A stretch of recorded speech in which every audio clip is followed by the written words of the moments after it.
संत की शरण।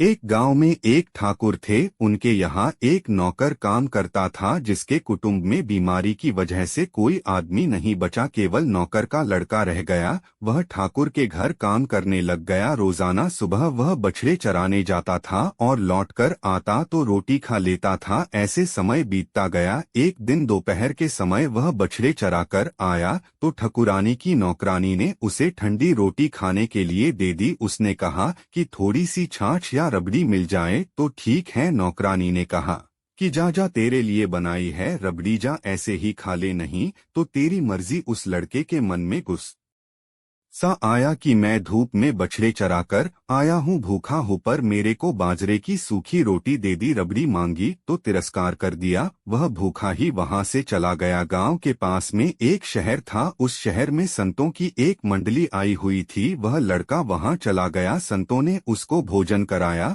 और पूछा कि तेरे परिवार में कौन है। उसने कहा कि कोई नहीं है। संतों ने कहा तू भी साधु बन जा। लड़का साधु बन गया। संतों ने ही उसके पढ़ने की व्यवस्था काशी में कर दी।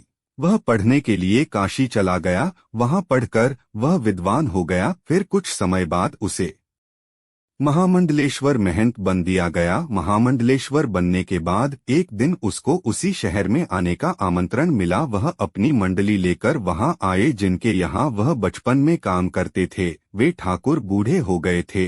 वह ठाकुर जी भी शहर में उनका सत्संग सुनने आए। उनका सत्संग सुना और प्रार्थना की कि महाराज एक बार हमारी कुटिया में पधारो जिससे हमारी कुटिया पवित्र हो जाए। महामंडलेश्वर जी ने उसका निमंत्रण स्वीकार कर लिया।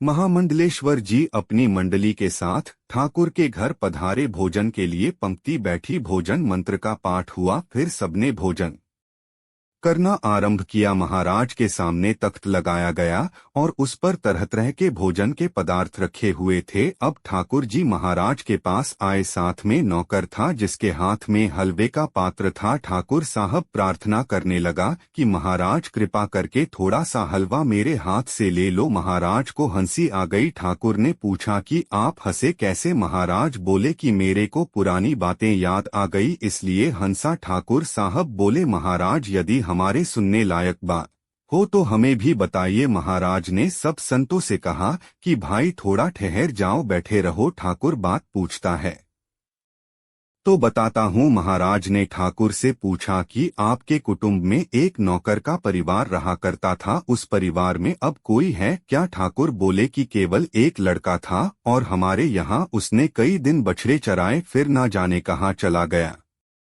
बहुत दिन हो गए, फिर कभी उसको देखा नहीं। महाराज बोले कि मैं वही लड़का हूँ। पास के शहर में संत मंडली ठहरी हुई थी, मैं वहाँ चला गया, पीछे काशी चला गया, वहाँ पढ़ाई की और फिर महामंडलेश्वर बन गया। यह वही आंगन है जहाँ आपकी नौकरानी ने मेरे को थोड़ी सी रबड़ी देने के लिए भी मना कर दिया था। अब मैं भी वही हूँ, आंगन भी वही है, आप भी वही हैं, पर अब आप अपने हाथों से मोहन भोग दे रहे हैं कि महाराज कृपा करके थोड़ा सा मेरे हाथ से ले लो, मांगे मिले ना रबड़ी करूं कहाँ लगी वरण। मोहन भोग गले में अटक्या आ संतों की शरण। संतों की शरण लेने मात्र से इतना हो गया कि जहाँ रबड़ी नहीं मिलती थी वहाँ मोहन भोग भी गले में अटक रहे हैं। अगर कोई भगवान की शरण ले ले तो वह संतों का भी आदरणीय हो जाए। लखपति करोड़पति बनने में सब स्वतंत्र नहीं है, पर भगवान की शरण होने में, भगवान का भक्त बनने में सबके सब स्वतंत्र हैं।